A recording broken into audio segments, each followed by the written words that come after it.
오늘은 안 힘들다, 사는 게 안 힘들다, 안 힘들다, 사는 게 안 힘들다 라는 제목으로 하나님 말씀 증거하도록 하겠습니다. 명절입니다. 오늘 새벽에도 말씀을 드렸죠. 이 명절을 어떻게 지내야 될 것인가. 쉼이 있는 시간인데 그냥 무장해제하고 막연히 쉬면은 반드시 문제가 일어난다는 것입니다. 그러니까 쉴 때에 영적 능력이 필요한 것입니다. 다윗도 쉴 때 넘어졌습니다. 많은 사람들이 쉴 때 넘어집니다. 엘리야도 어찌 보면 쉬다가 넘어졌잖아요. 이 번아웃 된 게 언제입니까? 잠시 쉬다가 번아웃 돼 버렸다는 것입니다. 쉴 때도 성령의 은혜와 능력을 가지고 쉬는 게 꼭 필요하다는 것입니다. 그래서 이 명절 가운데도 성령의 능력으로 말미암아 우리 풍성한 열매 거두고 승리를 거둘 수 있는 믿음의 종 되기를 바랍니다. 그래서 오늘 새벽에 성령의 삼중의 은혜를 살폈죠. 특별히 그 헬라어 단어로 나오는 전치사를 중심으로 살폈습니다. 파라클레토스, 파라라는 것은 함께 있다. 성령이 우리와 함께 해주신다. 또 하나는 N이 영어로 in이거든요. in me, 우리 안에 계신 성령께서 어떤 일을 하시는가. 그리고 또 하나는 에피라는 전치사가 있는데, 에피라는 것은 임하다입니다. 위로부터 임하다. 그러니까 위로부터 능력이 임했을 때 얼마나 강력할 수 있는지. 그래서 삼중의 은혜, 이걸 살폈습니다. 오늘은 성령의 능력이 있으면 아무리 난관과 어려움과 위협이 있더라도 능히 이긴다는 것입니다. 오늘 초대교회를 보니까 성령의 능력이 임하니까 분명히 핍박이 있었습니다. 위협이 있었습니다. 그러니까 능히 이기잖아요. 그러니까 위협보다 성령의 능력이 더 크면 된다는 것입니다. 핍박보다 성령의 능력이 더 크면 된다는 거예요. 오늘 25절 26절 보십시오. 또 주의 종 우리 조상 다윗의 입을 통하여 성령으로 말씀하시기를 어찌하여 열방이 분노하면 족속들이 허사를 경영하였는고 세상에 군왕들이 나서며 관리들이 함께 모여 주와 그의 그리스도를 대적하도다 하신 이로소이다. 이게 시편 2편 1절과 2절을 인용한 것인데 이게 어마어마한 핍박이 있었다는 것입니다. 그런데 결론적으로 어떤 일이 벌어집니까? 성령의 기름 부음이 있으니까 능히 이기더라. 혹시나 여러분들 걱정, 근심, 두려움들이 있습니까? 장애들이 있습니까? 그거 자꾸만 너무 주목하지 말고요. 그거보다 더 큰 성령의 능력과 축복이 임하면 이길 수 있다는 것입니다. 그게 오늘 핵심적인 내용이라는 거예요. 성경을 보면요, 우리 하나님을 만나는 것을 산에 오르다 이런 표현을 많이 써요. 제가 등산을 좋아해서 그런지 모르지만 참 마음에 드는 표현이거든요. 산에 오르다, 여호와의 산에 오르다. 이게 무슨 얘기입니까? 산에 오르면 쉽지 않습니다. 땀 많이 나고 힘들어요. 마찬가지로 여호와 하나님을 만나는 것, 하나님을 만나는 것을 산에 오르는 것으로 비유했다는 것은 중요한 메시지가 있다고 생각합니다. 좀 힘쓰고 애쓰라는 거예요. 되게 보면 이게 산 타기 싫어하는 사람들 보면 되게 믿음도 미지근한 사람이 많아요. 만사를 귀찮아하고 귀차니즘에 빠져 있는 사람들. 안 갈라 그러죠. 밖에도 안 나갈라 그러고. 우리 크리스찬들은요, 어찌 보면 이게 성령께서 함께 하시면 야성이 생기거든요. 힘들고 어렵고 그런 것들을 뛰쳐나가게 된다고요. 이게 마귀가 제일 좋아하는 성격이 뭐냐면 집 앞에 처박혀 있는 사람들이에요. 나가지 않으려고 그러고 추우면 안 나가고 더워도 안 나가고 집이 좋아 이런 사람들. 여호와의 산에 언제 올라갈 거예요? 자기 자신의 본능에 충실하다 보면 절대 여호와의 산에 오를 수 없다는 것입니다. 여호와의 산에 오른다 무슨 얘기예요? 힘쓰고 애쓰는 부분이 분명히 있어야 된다는 것입니다. 시편 24편 3절을 보니까 여호와의 산에 오를 자가 누구며 그의 거룩한 곳에 설 자가 누구인가? 여호와 하나님을 만나는 것을 등산에 묘사했잖아요. 산에 누가 올라갈 것이고 그 거룩한 땅, 산 꼭대기에 있다는 거거든요. 거기 누가 갈 것인가? 여기서 보여주는 게 뭐예요? 인간의 어떤 그 힘쓰고 애쓰는 거, 소망하는 거, 기대하는 거. 오늘 이 시간에 여호와의 산에 오르는 시간 되길 바랍니다. 그래서 진짜 산에 오르라는 얘기가 아니고 성령의 은혜를 사모하는 마음, 산 타듯이 그저 이렇게 애타게 구하는 마음, 그게 꼭 필요하다는 것입니다. 그래서 우리 성도들은 성공을 추구하는 게 아니라 성령을 추구해야 됩니다. 세상 사람들은 성공 시대라 그러죠. 우린 성령 시대예요. 성공을 추구한다고 성공 오는 거 아니고 성령 추구해야 모든 풍성한 열매가 다 임하게 된다는 것입니다. 그래서 우리 기도에도 항상 성령을 부어주십시오. 우리의 소망 가운데도 성령 충만하기를 원합니다. 신년에 하나님 앞에 기도할 제목이 뭐냐 그러면 성령 충만하기를 원합니다. 이런 기도가 돼야 된다는 거예요. 누가복음 11장 13절에 보면 구하라 그러면 너에게 주실 것이요 찾으라 그러면 찾을 것이요 이렇게 쭉 나오다가 마지막 결론이 이렇게 돼 있어요. 13절 너희가 악할지라도 좋은 것을 자식에게 줄 알거든 하물며 너희 하늘 아버지께서 구하는 자에게 마태복음에는 좋은 것이지만 여기는 성령을 주시지 않겠느냐. 좋은 것이 뭐예요? 성령이죠. 우리는 성령 구하면 됩니다. 성령이 임하면 모든 것이 다 채워지게 된다는 거예요. 그래서 우리가 하나님 앞에 이런 열망을 가지고 구해야 된다는 거예요. 하나님 성령을 기름부터 부어 주십시오. 성령에 대한 소망이 있어야 되고 성령을 바라고 성령을 추구하는 것이 반드시 필요하다는 것입니다. 그래서 명절 잘 세는 방법이 뭐예요? 이것도 또 마찬가지입니다. 성령 충만하면 명절 잘 살 수 있고 우리 대화 중에 관계 중에 풍성해질 수 있다는 것입니다. 좀 전에 말씀드렸죠. 우리가 제가 젊은이들 강의를 할 때 보면은 부모님에 관한 얘기를 하면 다 눈물을 내요. 자녀들이 부모를 향한 눈물이 있습니다. 고향에 계신 부모님 뭐 이렇게 쭉 얘기를 하면 눈물이 글썽글썽한 사람 되게 많아요. 또 부모님들 모아놓고 자녀들 이야기를 하면 얼마나 뜨거워지는지, 그냥 자녀들 얘기라 그러면 그냥 눈물을 다 쏟아요. 특별히 여자분들. 그러니까 부모님의 자녀를 향한 눈물이 있다는 것입니다. 근데 묘하잖아요. 그 부모와 자식이 만나면 싸운다고요. 그러니까 눈물이 있는데 눈물과 눈물이 만나면 눈물의 폭포수가 터져야 되는데 그게 아니라 싸운다고요. 그 왜 그런 일이 벌어져요? 그 안에 성령이었기 때문에. 인간적인 눈물과 눈물이 만나면 절대로 역사가 나타나지 않습니다. 마귀가 장난치니까. 눈물 순수한 겁니다. 각각의 눈물 순수한 거예요. 그 안에 성령의 기름 부으심이 있어야 눈물로 만나는 뜨거운 관계가 된다는 것입니다. 그래서 우리가 무슨 일을 하든지 성령 은혜 없이 할 수 있는 일이 아무것도 없다는 것입니다. 그래서 성령 충만한 가운데 이번 명절도 승리의 길을 이끌 수 있는 믿음의 신실한 종 되기를 바랍니다. 우리 세 가지 살피겠는데, 첫 번째는 성령의 기름으로 무장하라는 것입니다. 성령의 기름으로 무장하라. 이게 첫 번째 단계예요. 그 성령은 기름이다 이렇게 묘사할 수 있다는 겁니다. 성령은 예수의 영이다, 하나님의 영이다, 뭐 보이지 않는 영이다. 성령은 뭐 여러 가지를 묘사하고 있습니다. 어쨌든 간에 성령이 임하게 되면요, 우리에게 힘이 생깁니다. 달려갈 힘이 생기고 날아갈 힘이 생기고 힘이 넘쳐난다는 것입니다. 담대함이 생긴다는 거예요. 그래서 오늘 29절 보십시오. 이제 주여 이제도 그들의 위협함을 굽어 보시옵고 또 종들로 하여금 담대히 하나님의 말씀을 잘하게 하여 주시오며. 물론 이게 기도 내용이지만 이 기도하는 모습을 보십시오. 성령 충만하니까 담대함을 얘기하잖아요. 담대함을 구하는 것입니다. 담대함이 임하게 된다는 거예요. 그리고 또 진동이 있다 그러죠. 31절 보니까 빌기를 다음에 모인 것이 진동하더니. 세상을 그렇게 쉐이크 흔들어 버리는 거, 흔들어 버릴 수 있는 능력이 어디에 있느냐? 성령의 기름으로 무장된 데 있다는 것입니다. 근데 성령을 기름으로 묘사했다는 건 참 이게 묘하죠. 성령의 기름 붓듯 10장에 가면 나오잖아요. 기름 붓듯 성령께서 하셨다고. 우리 교회는 자동차 동호 회원들이 많습니다. 젊은이들이 많아서 그런지 모르지만 정말 자동차 좋아해요. 예수님 다음으로 자동차가 좋다 이런 사람들 많아요. 그죠? 뭐 전 나쁘다고 생각하지 않습니다. 뭐 자동차 좋아하는 게 뭐 죄도 아니고 나쁜 것도 아니고 취미 중에 하나죠. 좀 돈이 많이 드는 취미죠. 그러나 뭐 비난할 건 없다고 생각합니다. 자동차 동호인들이 되게 많아요. 제가 한번 얘기를 들은 적이 있는데 자동차 이름을 말하면 너무 비싼 자동차면 얘기 안 하겠어요. 무지 좋은 차를 하나 샀어요. 샀더니 이제 자랑을 하는 거예요. 자동차 아무리 더워도 괜찮습니다. 뭐 일반 차는 안 그러나 에어컨 틀면 시원하대요. 근데 그건 좀 더 특별히 시원한가 봐요. 또 아무리 추워도 괜찮대요. 히터 틀면 따뜻하대요. 차 그렇죠. 차 안에 있으면 뭐 다 그렇지 뭐. 나쁜 차도 에어컨 나와요. 나쁜 차도 히터 나오고. 하여튼 그걸 자랑이라고 하더라고요. 그죠? 그리고 또 음악이 좋대요. 뭐 거기에 뭐 보스보다 더 좋은 거, 뭐 이름 뭔지 모르겠어요. 하여튼 그걸 바꿨대 뜯은 걸로. 그래서 음질도 굉장히 좋고. 그래서 언제나 아는 쾌적하답니다. 거기다가 또 돈도 많이, 뭐 때문에 그런지 말하지만 방음 시설을 했대요. 그 자동차에 방음 시설을 왜 하냐? 방음하면 밖에서 그 클락션 소리 안 들려서 위험한 거 아닌가요? 하여튼 그 안에 뭐 음악실 같이 만들어놨대요. 정말. 그다음에 또 냄새도 기가 막히게 나오더라고요. 뭐 시간마다 이렇게 뿌려대는 게 있어가지고 향수로 가도 나중에 머리 아파서 쓰러지겠더라고요. 그 좋은 차가 있는데 어느 날 갑자기 멈췄습니다. 자동차가 왜 멈췄을까요? 기름이 떨어져서. 1번 말로 하면 앵꼬고 empty, 텅 비어서. 그죠? 텅 비어서 end. 기름이 바닥나가지고. 그러니까 그 좋던 차가 기름이 들어있을 때, 휘발유가 들어있을 때, 이 가스가 들어있을 때는 너무너무 쾌적하고 좋았던 자동차였는데 기름 딱 떨어지니까 최고의 기쁨이 최악이 돼버린 거죠. 일단 뒤에 있는 차가 빵빵되죠. 막 긴장되죠. 고객님 당황하셨습니까? 이렇게 되는 거죠. 진짜 당황하셨어요. 당황하시게 됐고, 그 다음에 너무 당황하니까 어떻게 해요? 혼자 내려가지고 핸들 잡고 미는 거 있죠. 미니까 이게 여름철이었는데 양복 입고 넥타이 맸는데 그냥 땀에 젖어가지고 흰 와이셔츠는 거의 누더기같이 돼버리고 막 기름 묻고 땀 묻고 뭐 흙 묻고 이렇게 돼버리더라는 거예요. 땀이 범벅이 돼버리고. 그 다음에 또 창피하죠. 밖에 나오면 서서 밀어야 되는데 딴 사람들이 차는 좋은데 저 먹고 이하고 다 쳐다보고 웃고 손가락질하고 헤이 그러고 가버리고 사람들이 창피하죠. 어떤 사람은 뭐 동영상 찍고 있고 찍지 마 그러고 뭐 그러면 그것도 찍고 있고. 아시겠죠? 어떤 분위기인지. 최고의 쾌적한 분위기가 기름 하나 떨어지니까 최악이 되더라. 그런 간증 아닌 간증을 들어본 적이 있어요. 그게 성령이에요.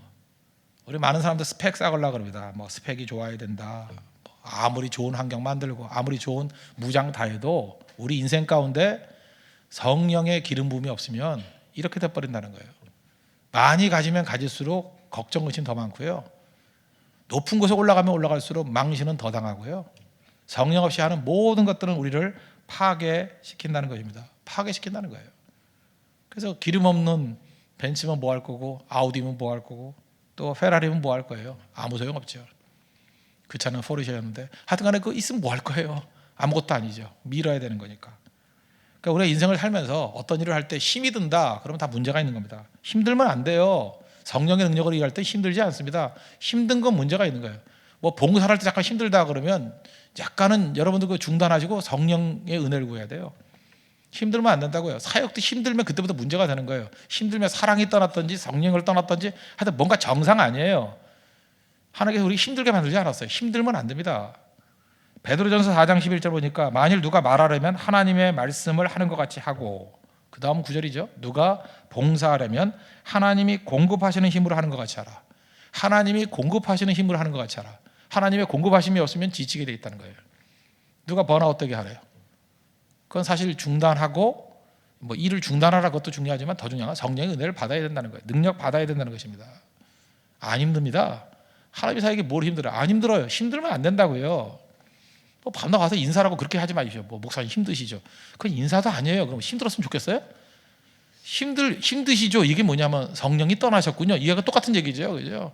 자기 힘 갖고 일하시는군요. 그거하고 똑같은 거죠. 우리 인사도 뭐 나쁜 뜻은 아닌지 알아요. 그냥 힘드시죠? 이건 별로 좋은 인사 아니에요. 그죠? 하나님께서 능력을 주시니까 넉넉히 일할 수 있죠. 뭐 이렇게 하든지, 하나님의 일하심이 보입니다. 뭐 이렇게 한다든지, 그럼 더 의욕이 넘치겠죠. 그렇잖아요. 그렇게 긍정적으로 해석해 주니까 하나님의 일하심이 보입니다. 성령의 일하심이 보입니다. 그렇죠? 하나님께서 왜 이렇게 많은 능력을 부어주는지 모르겠습니다. 이게 인사가 돼야죠.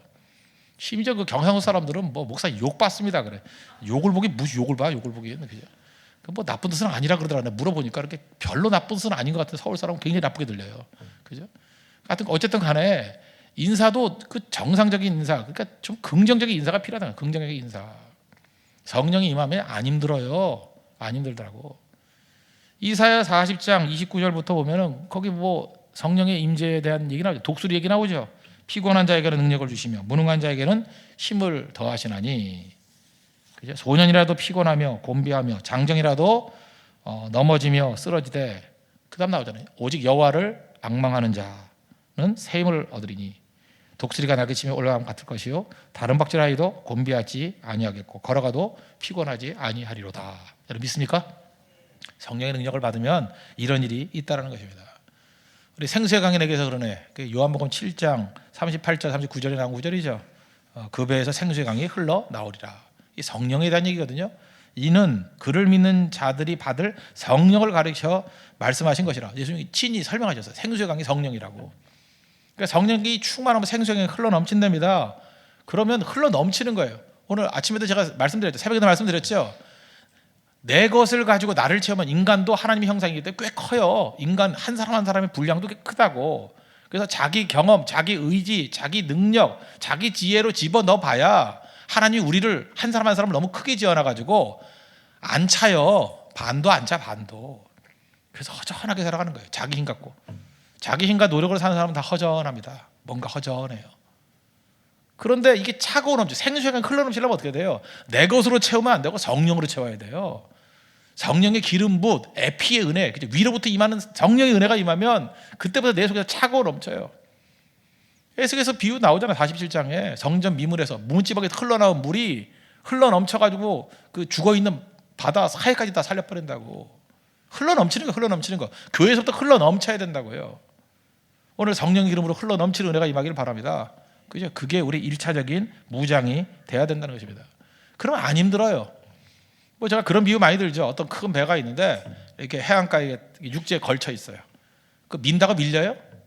안 밀리죠. 한 40-50명 타는 배 그거 민다가 안 밀려요. 근데 밀물이 들어와가지고 물 위에 두둥실 떠요. 그러면 그 장정 한두 명이 밀어도 밀려요.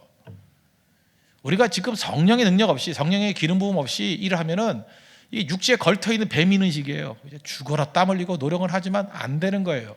그때는 그 힘 쓰는 거 좀 중단하고 하나님 은혜의 강수가 밀려오기를 원합니다. 은혜의 밀물이 오기를 원합니다. 그 기도가 더 중요해요. 밀물이 밀려오면 그 다음부터 어린아이가 밀어도 밀려요. 밀린다니까요. 그렇게 사는 거예요. 그렇게 인생은. 성령의 능력 없이 일하는 거는 무식한 일입니다. 무지한 일이에요. 어리석은 일이라고. 그러므로 성령의 기름으로 무장하십시오. 명절 앞두고 성령의 기름으로 무장하십시오. 그래서 오늘 저는 수요일날 명절 하루 전날 해서 썰렁해가지고 그냥 몇 명 안 드리고 예배 드리지 않았더니 생각보다 많이 오셨네요. 이 얘기 무슨 얘기냐? 촌놈이 별로 없다는 얘기죠. 그죠? 이게 참 좋은 건데, 네. 어쨌든 간에 명절을 셀 때 무장하고 세십시오. 오늘 특별히 더 많이 기도하시고 더 많이 무장해서 하나님의 성령의 기름 부음을 가지고 그죠? 힘있게 무장하면 능히 이길 수 있다는 것입니다. 두 번째 단계는 그죠? 장벽을 제거하라는 거예요. 성령의 기름 부음이 있을 장벽들이 있는데 장벽들을 제거하라는 것입니다. 그래서 그 장벽 제거에 대한 기도가 29절 30절에 나오죠. 주여 이제도 그들의 위협함을 굽어 보시옵고 또 종들로 하여금 담대히 하나님의 말씀을 전하게 하여 주시오며 손을 내밀어 병을 낫게 하시옵고 표적과 기사가 거룩한 종 예수의 이름으로 이루어지게 하옵소서 하더라. 그리고 이 장애될 모든 내용들을 놓고 지금 기도하고 있잖아요. 기도로 제거하는 겁니다. 장애들을 제거하는 거. 이건 당연한 거죠. 우리 하나님의 성령의 기름 부음에 장애가 되는 게 뭐예요? 대표적인 거를 표현한다면 죄죠, 죄. 죄라고 표현할 수 있지만 구체적으로 하면 뭐 불신들, 의심, 두려움 이런 것들 다 제거해야죠. 죄는 커튼이자 장벽이에요, 장벽. 집안이 어두컴컴해요. 왜 어두컴컴하죠? 두꺼운 커튼 쳐놨으니까 빛이 안 들어오죠. 아무리 12시 뭐 낮 1시가 되더라도요 두꺼운 커튼 쳐놓으면 깜깜해요. 그러면서 뭐 맨날 인생이 어둡다느니 어두운 게 아니에요. 커튼을 젖히라고요. 커튼을 열라고요. 창문을 열라고요. 난 제일 답답한 인생이 뭐냐 하면 하나 문 꼭꼭 걸어 잠그고 환기 안 되면 감기 걸리는 거 알죠? 난 세상에서 제일 어리석은 사람이 그거라고 생각해요. 문 꼭꼭 걸어 잠가두고 가습기, 뭐 공기 정화기. 그 제일 중요한 게 환기만 시키면요 적정 습도 유지돼요. 그죠? 창문만 열면. 그래서 가끔 자동차도 창문만 열면 습도가 딱 맞아요. 코감기 다 없어진다고. 그리고 맑은 공기 들어오면 다 돼요. 근데 어디서 배운 건지 참 이거는 진짜 기초교육이 안 된 건지 문 꼭꼭 걸어 잠그고 난 다음에 환기 안 시키고 난 다음에 맨날 감기약 먹고 좋은 약 먹고 오메가3 먹고 백날 드셔보십시오. 계속 막히지. 환기보다 중요한 게 환기 간단한 거잖아요. 성령도 들어올 문을 막아놓으면 될 거예요. 들어오시도록 환영해야 될 거 아니에요. 환기, 영적 환기가 중요한 거 아니에요? 다 받아야죠. 커튼 치고 벽이 있으면 벽이 있는데 어떻게 햇빛이 들어와요? 창문을 만들고 계속해서 그런 작업들을 해야 된다는 것입니다. 요한계시록 3장 20절 보니까 볼지어다 내가 문 밖에 서서 두드리노니 주님이 두드린대요. 그 주님은 계속 두드려요. 누구든지죠. 누구든지. 예수님은 누구에게나 두드리고 계세요. 내 음성을 듣고 문을 열면 내가 그에게 들어가 그와 더불어 먹고 그는 나와 더불어 먹으리라. 문 두드리고 계신 예수님의 문 열면 된다는 거예요. 복음도 마찬가지 아니에요. 뭐 이렇게 말씀이 증거가 되면 성령을 추구하십시오. 성령을 기대하십시오. 성령 충만함을 위해서 기도하십시오. 그러면 아멘하고 해야 되는데 아이 뭐 난 그거 필요 없고 뭐 부담만 되고 계속 그래 봐요. 어두컴컴하고 그러고 살아가지. 아무리 유머를 얘기해도 내가 웃나 봐라. 그러면 계속 어두운 인생 되는 거라. 유머도 영접해야지 사람이 얼굴이 밝아지고 시입도 가고. 유머 영접한 자매 지금 막 남자 교제하고 그러잖아요. 영접 안 하니까 계속해서 뭐 설에 열이나 받고 뭐 결혼 언제 하느냐 그래서 싸움이 나고 괜히 그러고 있잖아요. 영접하라니까 왜 영접을 안 해요? 영접하라니까. 영접하시라고요. 영접. 끝까지 대답도 안 해. 영접하시라니까. 영접하실. 유머도 영접을 하고요. 주님 말씀이 와도 영접을 하고요. 다 받아들이라고. 이 흡수하는 거, 수용하는 능력 이게 얼마나 중요한 건데요. 믿음이 뭔데 수용하는 건데요. 그래서 그렇잖아요. 영접하는 자, 곧 그 아들을 믿는 자죠. 믿는 자. 영접하는 거 믿음이 또 동의어예요, 동의어. 받아들이는 거, 받아들이는 거. 차라리 수용성이 있어야죠. 이렇게 받아들임이 있어야 되는데 맨날 거부, 안 해, 못해, 싫어. 이렇게 부정적인 걸로 거부하니까 답답한 인생을 살아가는 거죠. 이 커튼 같은 게 뭐냐면 짙은 안개예요, 안개. 요즘엔 좀 덜한가요? 옛날 길이 있을 때 그 대관령 넘어갈 때 보면 정말 안개 심했어요. 제가 안개가 너무너무 심할 때 강릉 한번 넘어갈 적이 있었어요. 정말 안개가 얼마나 심한지 제 느낌에 1m, 2m가 안 보이는 거예요. 안개가 심하니까 그때 깨달았어요. 그것도 밤에. 밤 안개 있을 때 차로 넘어가는데 나 죽는 줄 알았어요. 그 밑에는 벼랑인데 옛날에 꼬불꼬불했잖아요. 그때 그 중앙선에 흰색 줄이 중요하더라고. 불 켜니까 그거밖에 안 보여요. 그 줄 보고 가는 거예요. 중앙선 보고. 바깥선 보고 가다 혹시 떨어질까 봐 중앙선 보고. 상대도 그렇고 엉금엉금 기어가는 거예요. 중앙선 보고. 근데 그 안개가 자욱한 게 1시간 넘었어요. 1시간 넘었어요. 근데 뭐 거의 걷는 속도로 갔어요. 걷는 속도로. 너무 어두워서. 뭐 상대편에 오는 차들 많아가지고 엉금엉금 갔죠. 엉금엉금. 그때 깨달았게 이거예요. 안개가 바로 이런 게 죄고 이게 두려움이고 의심이구나. 속력을 못 내요. 차가 좋으면 뭐 할 거예요? 아무리 좋은 차도 속력 못 내더라고. 그런 게 있으면 그거 제거해야죠. 제거해야 햇빛만 내리쬐면 안개 다 사라져요. 제거해야지. 제거. 의심의 안개, 그죠? 의심의 안개, 의심도 제거해야죠. 불신의 안개, 영접 안 하는 안개 제거해야죠. 그럼 그대로 가지고 있으면서 인생이 안 풀려, 뭐 인생이 안 돼요. 그런데 뭐 당연한 거죠. 디모데서 1장 7절을 보니까 하나님이 우리에게 주신 것은 두려워하는 마음이 아니요, 그 두려워하지 말아야죠. 오직 능력과 사랑과 절제하는 마음이니. 하나님이 주신 걸 붙들 줄 알아야 된다는 것입니다. 영접한다는 게 뭐예요? 우리가 하나님의 자녀가 됐다 그러면 하나님의 자녀다 이거 생각해야죠. 요한복음 1장 12절 보니까 영접하는 자 곧 그 이름을 믿는 자들에게는 하나님의 자녀가 되는 권세를 주셨으니. 여러분, 이 자녀됨이 권세입니다. 아들됨은 권세예요. 이 권세란 걸 알아야죠. 우리가 하나님을 아버지라고 부를 수 있는 권세를 가진 겁니다. 권세. 이거 아무나, 여러분 믿지 않는 사람들이 하나님 아버지 그래요? 안 하죠. 그냥 기껏해야 뭐 신이 계시고 어쩌고, 신인지 신발인지 모르지만 하여튼 걔네들은 신이 어쩌고 그러다가 기껏해야 하나님이 어떻고. 뭐 하나님 아버지 하는 거 크리스찬밖에 더 있어요? 안 그래요? 하나님을 아버지로 부를 수 있는 건 우리 성도들밖에 없다고요. 믿지 않는 사람이 하나님 아버지 그러는 거 봤어요? 그냥 하나님이 이 정도까지는 할 수 있지. 안 그래요? 하나님 아버지 하는 건 다 하나님의 자녀들이에요. 자녀들의 특권이라고요. 특권. 아버지됨, 그 자녀됨이 특권이라는 거 아십니까? 제가 옛날에 뭐 전도 집회 이런 거 많이 했습니다. 전도 집회 하면 사람들 또 무지무지하게 많이 왔거든요. 와가지고 자리가 없고, 또 전도 집회 하면은 문 걸어 잠가야 되잖아요. 리허설도 해야 되고 준비해야 되고. 그래서 뭐 1시간, 2시간 뭐 이렇게 줄 서 있을 때도 많고, 안 들여보내니까 밑에 이제 준비를 해야 되니까. 그때 꽤 된 얘기인데, 제 큰딸이 이제 한 6살, 7살 때였던 것 같아요. 근데 저 옆에 오더라고요. 와가지고 제 손을 꼭 잡아요. 보통 잡지도 않던 애가. 이유가 뭐냐면 제 손을 잡으면은 그냥 자유롭게 통과할 수 있거든요. 그죠? 착석, 왜냐면 내가 제일 높았기 때문에. 그 주도하는 사람이었으니까. 그래서 그걸 되게 즐기더라고요. 걔 원래 꼬마에 못 들어가잖아요. 어디 들어가? 딱 그래야 되는데 딱 자꾸 쳐다보는 거예요. 우리 아빠야. 이거 보여주는 거예요, 그죠? 그때 깨달았어요. 그건 특권이라고, 특권. 모든 문이 다 열려요. 아빠 손잡고 가면 모든 문이 다 열려요. 근데 그 인간의 아빠 별것 아닌데도 그게 문이 열리는데, 전능하신 하나님이 우리 아버지신데 아버지 손 잡고 가면 안 열리는 문이 있어요, 없어요? 없죠. 다 열려요. 다 활짝활짝 열린다. 활짝활짝. 그러니까 아버지 손 붙들고 가야죠. 그 자녀 되면 특권이라는 거죠. 특권. 그 사진 보셨습니까? 그 존 F 케네디 대통령 그 아들이 배가 집무실 그 의자 속에서 놀고 있는 거. 특권이에요, 그게. 그 사진 한 장이 보여주는 게, 그 옛날 그 라이프지에 나왔던 사진인데, 그 사진 한 장이 보여주는 게 어마어마한 메시지가 있는 거예요. 그게 왜 메시지가 있어요? 아, 대통령 아들은 배가 간 집무실에 저렇게 놀고 있구나. 거기서 보여주는 제목이 뭐예요? 아들의 권세. 여러분이 그러면 쫓겨나요. 잡혀가요. 예. 뭐 하냐 그러고, 폭탄 설치했냐 그러고.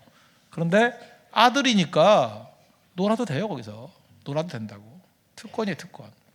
특권 사용하십시오. 사용해서 잘 쓰임받는 종이 되라고요. 특별한 사랑 받는 거예요. 그게 자녀예요.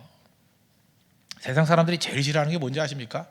세상 사람이 제일 싫어하는 게 은혜를 싫어합니다. 사람들은 은혜를 싫어해요. 왜 그러냐면 사람의 의는 뭔지 아십니까? 공평이에요. 사람의 의는 공평, 하나님의 의는 은혜예요. 그래서 사람들은요, 은혜를 싫어해요. 잘 봐요. 교회에서도 두 가지로 목회할 수 있어요. 그냥 공평하게 하면 돼. 공평하게. 그 사람들이 별 문제 없어요. 공평해야지. 그러면 다 동의해요. 이건 믿거나 안 믿거나 다 동의해. 공평은 사람의 의이기 때문에 다 동의해요. 근데 공평만 갖고 되는지 아십니까? 공평하다는 얘기는 뭐냐면 사랑이 없다는 얘기예요. 제가 얘기했잖아요. 어떤 뭐 1,000만 원을 갖고 10군데 교회를 돕는다. 그러면 사랑이 별로 없으면 그냥 n분의 1로 나눠. 그러면 10개 그냥 100만 원씩 헌금하면 되잖아. 이러면 된다고요. 공평하죠. 그러나 사랑도 없고 전략도 없고 지극히 관료적이에요. 기계적이에요. 사랑 없으면 그런 일 벌어져요. 사랑 없으면. 사랑하면 달라요. 어떤 교회가 더 어렵고 어떤 교회가 더 가능성이 있고 어디 조금 밀어주면 될 거고 어디 기도해주면 될 거고 달라요. 사랑이 들어가면 절대 n분의 1로 나누지 않습니다. 은혜가 작동하거든요. 은혜가. 사랑은 은혜거든요. 은혜가 작동하면 절대 n분의 1로 나가지 않아요. 달라요. 그게. 그렇게 말하는 사람, 그렇게 말하는 만약 여자가 있다고 합시다. 그러면 네 남자친구가 세상에 있는 모든 여자를 다 공평하게 사랑해라. 요즘에 보니까 그 젊은 남녀들이 싸우는 일 중에 하나가 뭐냐 그거예요. 왜 딴 여자한테 친절하게 하느냐 그거예요. 왜 나한테만 친절하게 해야지. 여자들의 그 못된 성격. 그게 뭔지 알아요? 그게 자기는 은혜를 추구하잖아. 나만 봐달래 나만.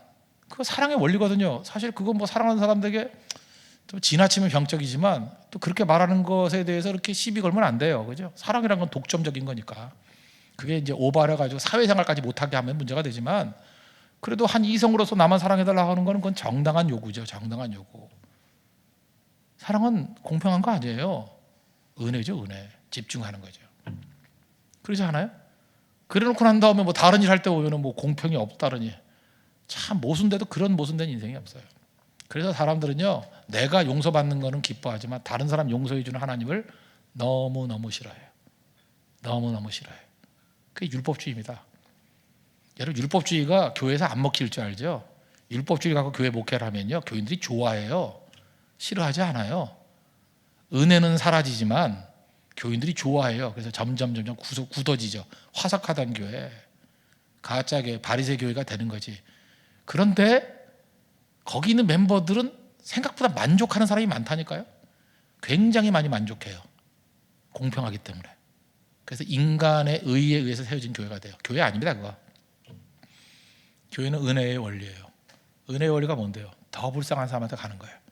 부모는 은혜로 다 드리잖아요. 자녀들이 있잖아요. 있으면은 다 사랑하죠. 다 사랑하는데 예를 들어서 이제 우리 어머니 얘기를 한번 할게요. 우리 어머니. 제가 목사니까 옛날에도 보면 우리 집에 먹을 게 더 많잖아요. 명절 때 갖다 주는 사람 많고. 근데 우리 그 자녀 중에 하나는 또 그 없는 애가 있잖아요. 우리 어머니 하는 일이 뭐냐? 우리 아버지도 마찬가지야. 맨날 우리 집 거 집어다가 그 집 갖다 주는 거야. 걔네 집 그 누구라고 얘기는 안 할 텐데 가져다가 갖다 주고. 그러면 덜 사랑하는 거예요? 아니 그게 부모의 마음이에요. 그러니까 더 먹을 게 없는 집에 더 돈 없는 집에 더 갖다 주길 원하는 거예요. 부모는 다 그래요. 그게 은혜예요. 은혜.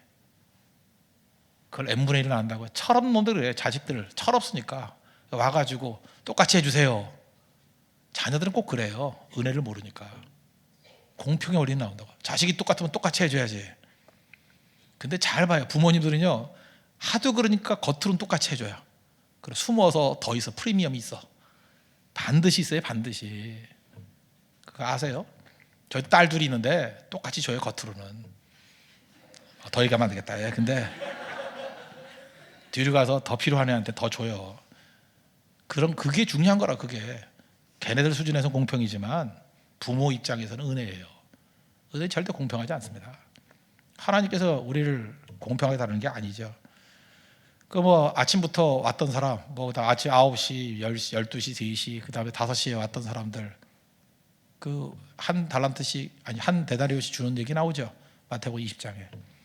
그때 아침 일찍 왔던 사람이 똑같이 주니까 열받아 가지고 왜 그러냐? 그럴 때 이렇게 말씀하는 거 기억납니까? 그 예수님께서 말씀하시기를 마태복음 20장 15절이네요. 내 것을 가지고 내 뜻대로 할 것이 아니냐? 내가 선함으로 내가 악하게 보느냐? Are you envious? Because I'm generous. 우리는 하나님의 generous, 하나님의 이 관대함을 시기심으로 보고요. envious, 심지어 악함으로 봐요. 악함으로. 하나님의 generous를 악하대요. 이런 나쁜 놈들이 있어. 우리가 그래요. 부모의 generous를 악한 거다 그래요. 이게 율법주의입니다. 이런 엉터리가 있어요. 이런 엉터리가. 하나님의 은혜를 악하대요. 하나님의 은혜를 질서를 깨는 거래요. 저래서는 안 되는 거래요. 그럼 그 잣대로 한번 다뤄줄까요? 다 지옥 센터로 보내야 될 놈들인데. 그렇지 않아요? 우리 은혜로 구원받은 건데 은혜가 뭔지를 모르니까 그런 소리 하고 있다는 것입니다. 하나님의 은혜를 깊이 알 수 있는 우리 믿음의 신실한 용 되기를 바랍니다.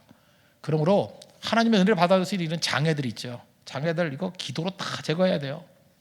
마귀가 던져주는 정죄의식, 자녀됨을 주장해야 되고요. 하나님 축복을 받아들여야 되고 은혜를 받아들여야 되고, 그래서 우리 앞에 있는 이런 모든 장애들 기도로 제거하고 또 믿음으로 제거하고 의식적으로 제거하고, 그래서 길이 쭉 열리면 하나님의 은혜가 폭포같이 부어지겠죠. 그래서 무장하는 종이 되어야 된다는 것입니다. 사실 은혜를 가로막고 있는 건 딴 사람이 아니야. 내 자신이 가로막고 있다는 거예요. 자기의, 이 최악입니다. 최악. 자기의 때문에 망하는 거예요. 자기 자신의 의가 다 무너지고 우리 주님께서 주시는 은혜의 강수가 밀어닥치는 장애물이 없는 우리 믿음의 신실한 되기를 바랍니다. 그 다음 마지막 세 번째는 그 힘 가지고 말씀 증거해야 돼요. 목표는 그거예요. 말씀 증거예요. 사도행전 1장 8절 보니까 오직 성령이 너에게 임하시면 너희가 권능을 받고 예루살렘과 온 유대와 사마리아 땅끝까지 내 증인이 되리라. 오직 성령이 임하시면 중간 답변벌은 뭐예요? 증인 되라요. 맞죠? 주어 서술로 하면 성령 임하면 증인 되라는 거 아니에요?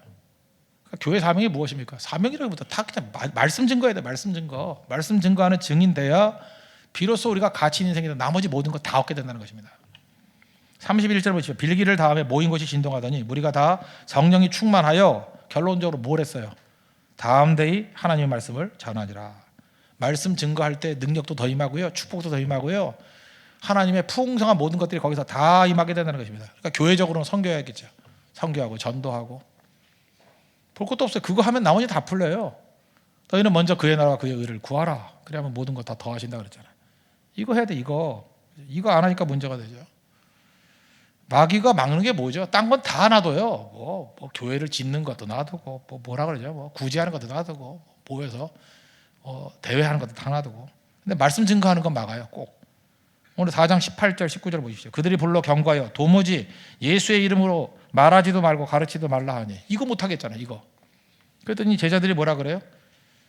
베드로와 요한이 대답하여 이르되 하나님 앞에서 너희의 말을 듣는 것이 하나님의 말씀 듣는 것보다 옳은가 판단하라. 우리는 보고 들은 것을 말하지 아니할 수 없다. 우리도 그래야죠. 교회는 꾸준히 말씀 증거하고 절대로 중단하지 않고 말씀 증거하는 교회가 되어야 된다는 것입니다. 그럼 말씀이 일을 하는 거예요. 어떤 교회가 좋은 교회입니까? 이건 자신 있게 얘기할 수 있습니다. 여러분들이 평생의 지침으로 삼고 자녀들에게 가르쳐야 됩니다. 어떤 교회가 좋은 교회예요? 말씀이 좋은 교회가 좋은 교회예요. 이건 양보할 수 없는 얘기예요. 어떤 교회가 좋은 교회예요? 말씀이 좋은 교회가 좋은 교회예요. 위치가 좋은 교회 아니고, 또 시설이 좋은 거 그것도 아니고, 시스템이 좋은 거 다 아니고, 말씀이 좋은 교회가 좋은 교회예요. 뉴파크 스트리트 바프티스트 처치라는 데가 있어요. 이게 좋은 교회예요. 메트로폴리탄 타버너클 처치, 이게 좋은 교회예요. 왜 좋은 교회인지 알아요? 아직 감도 못 잡네. 스펄전이 목회했던 교회예요. 스펄전이라는 좋은 말씀의 사역자가 있으니까 좋은 교회 볼 것도 없죠. 그죠? 런던에 가면요, 그 웨스트민스터 채플이 있어요. 그 좋은 교회예요. 왜 좋은 교회예요? 웨스트민스터이기 때문에? 아닙니다. 캠벨 모건, 그 후임자가 마틴 로이드 존스, 이런 사람이 말씀 증거했기 때문에 좋은 교회예요. 말씀 증거한 사람이 누군지 이게 다른 거죠. 재밌는 말씀, 듣기 좋은 말씀을 증거한 게 아니라 이 사람들의 특징을 복음을 증거해서 복음을, 가스펠, 굿뉴스, 십자가의 복음, 부활의 복음, 이게 좋은 교회라고. 좋은 교회. 말씀이 좋은 교회가 좋은 교회죠. 딴 거 있습니까? 이거보다 좋은 건 없죠. 그래서 교회가 좋은 교회 되기 위해서는 말씀 열심히 증거해야 되고요, 복음만을 증거해야 되고요, 말씀이 살아있어야 되고, 말씀 안에서 성도들이 들려야 되고요, 말씀으로 변화가 일어나야 되고요, 말씀의 능력으로 선교하고 전도하러 나가는 교회, 그게 제일 좋은 교회예요. 볼 것도 없어요. 그거 외에 딴 걸 좋다 그러는 건 성경에 다 충돌되는 얘기들이에요. 스펄전 얘기하는데 스펄전 자체가 처음부터 변화된 사람 아니에요. 이 사람은 청교도 집안에서 태어났습니다. 근데 본어게인 하지 않았어요. 본어게인 크리스찬이 아니었어요. 모태 신앙인데 잘 못하는 사람이었어요. 기도도 못해, 전도도 못해, 믿음도 잘 못해. 그런 모태였어요. 그러다가 율법적인 죄책감에 가득했어요. 이게 교육 잘못 받으면 이렇게 돼요. 율법적인 죄책감에만 놓여가지고 아무것도 못하는 빌빌대는 쪼다 만들어 버린다고. 그죠? 죄의식만 사로잡혀가지고 아무것도 못해. 남 놈만 의식하고 할 줄 아는 게 없어. 아무것도 안 해. 그냥 목표가 욕 안 먹는 거야. 욕 안 먹고 사는 게 인생의 목표예요? 이거 무덤에 들어가 버리지. 이렇게 사는 그 율법적 죄책감에 가득 차 있던 사람이었습니다. 근데 하나님의 은혜죠. 15살에 여행 다니다가 어떤 시골교회 예배에 들어갔어요.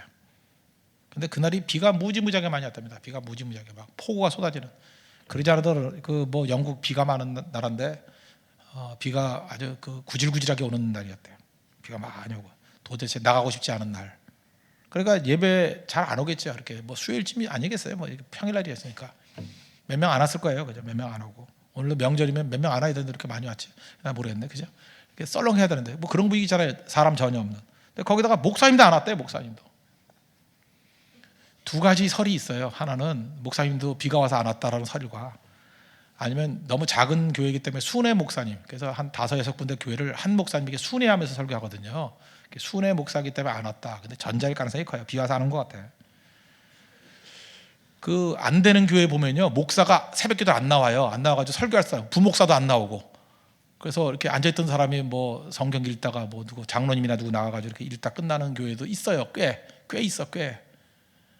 참 안타까운 교회죠. 그런데 그 교회도 이제 설교자가 없으니까 그 교회에 이제 구두수송공이 하나 올라와서 설교할 사람이 없으니까 설교를 했대요. 뭐 교인은 뭐 몇 명 없고. 근데 이제 제목이 예수를 바라보자 했대요. 히브리서 12장 2절 한 절 읽고 믿음의 주여 또 온전케 하시는 이 예수를 바라보자. 이거 읽어놓고 설교를 하는데 구두수선하다 왔으니 뭐 할 얘기가 있나요? 그래서 예수님을 바라봅시다 그랬대요. 열심히 바라봅시다. 계속 바라봅시다. 힘차게 바라봅시다. 끊임없이 바라봅시다. 뭐 계속 그렇게 그냥 그 바라보자 그거에 맞춰가지고 계속 합니다. 딴 데 보지 말고 예수님만 봅시다. 딴 데 보면 안 돼. 노력하지 말고 예수님만 바라봅시다. 뭐 힘쓰지 말고 예수님만 바라봅시다. 딴짓하지 말고 예수님만 바라봅시다. 뭐 할 말이 그밖에 없잖아요. 계속 예수님 바라봅시다. 쭉쭉 하다가 나중에 그냥 바라봅시다. 뭐 아무 생각 없이 바라봅시다. 이걸로만 한 15분 했대요. 계속 바라봅시다. 자기도 이제 할 거리가 없으니까 청년이 앞에 앉아 있으니까 청년, 당신도 예수님만 바라봐야 돼. 당신도 예수님만 바라봐야 돼. 15살이라도 예수님 바라봐야 돼. 근데 그거에 은혜를 무지 받은 거예요. 스펄전의 회심이 여기서 이루어졌습니다. 구두수성공에 예수님 바라보자. 그 유명한 설교예요. 똑같은 얘기만 반복했대요. 30분 동안. 예수님 바라보자. 너도 봐라. 나도 모르고 다 바라보자. 그냥 바라보자. 생각 없이 바라보자. 구두수선 할 때도 바라보자. 청년들 15살 때 바라보자. 나 33살인데 나도 바라보자. 그게 30분 동안 설교예요. 예수님 바라보자. 우리가 할 게 뭐 있냐? 예수님만 바라보는 거지. 이제 목사님도 알았다. 예수님만 바라보자. 설교도 안 된다. 예수님만 바라보자. 그 설교에 은혜 받았대요. 그래서 스펄전이 깨진 게 그때 깨진 거예요. 그때 깨져가지고 17살, 18살부터 설교하기 시작했잖아요. 스펄전이 가는 것마다 얘기했던 게 그거예요. 나를 변화시킨 설교는 히브리서 12장 2절이라고. 예수님 바라보라는 거. 왜 그게 힘이 있죠? 복음이니까. 복음이잖아요. 복음. 그 안에 무슨 자기가 있어요. 예수님 바라보자는데. 정말 순수한 구두성공의 복음 증거가 한 사람을 위대한 설교자로 만들어버리잖아요. 교회는 딴소리 하면 안 되죠. 복음 증거예요. 복음 증거. 사실 테크닉, 뭐 세련된 이거보다 더 중요한 건 복음입니다. 복음. 하나님 말씀이 우리를 살리는 거예요. 예수님 바라보십시오. 우리나라에서 이렇게 노래를 잘하는 사람들은 이렇게 체중이 많이 나가는가 봐요. 우리 교회 찬양 인도자도 체중이 꽤 나가고 자기는 빠졌다 그러는데 전혀 빠진 걸 못 느끼겠는데 저 형제보다 더 체중이 잘 나가는 분이 있습니다. 박종호 씨라고 아십니까? 박종호 씨. 박종호 씨는 제가 개인적으로 저하고 성격이 맞지는 않아요. 왜 맞지가 않느냐 하면은 이분은요 너무 프로의식이 강해. 그래서 나는 음악을 해도 이렇게 예를 들어서 이렇게 프로들을 그냥 아무 때나 노래 부르면 그냥 노래 불러 그러면 그냥 나와서 쉽게 늦게 부르는 사람은 전 너무 좋아해요.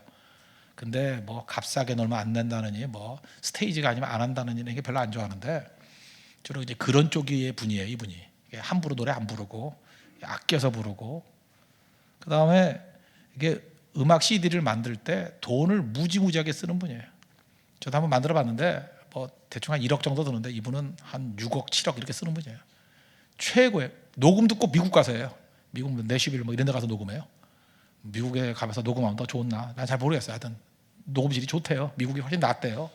그래서 비싼 돈 들어가지고 이렇게 하는 분이에요. 그러니까 여러분 박종호 씨 그 음반을 좀 성능 좋은 걸로 들어보면 음질이 좋대요. 난 구분 못하겠어. 난 음악 전공한 사람들이 그래요. 좋대요, 아주.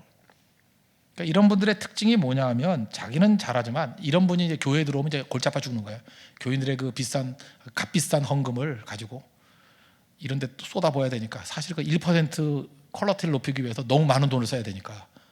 그래서 저는 이런 분을 안 좋아하고 우리 찬양인도가 너무 좋아요.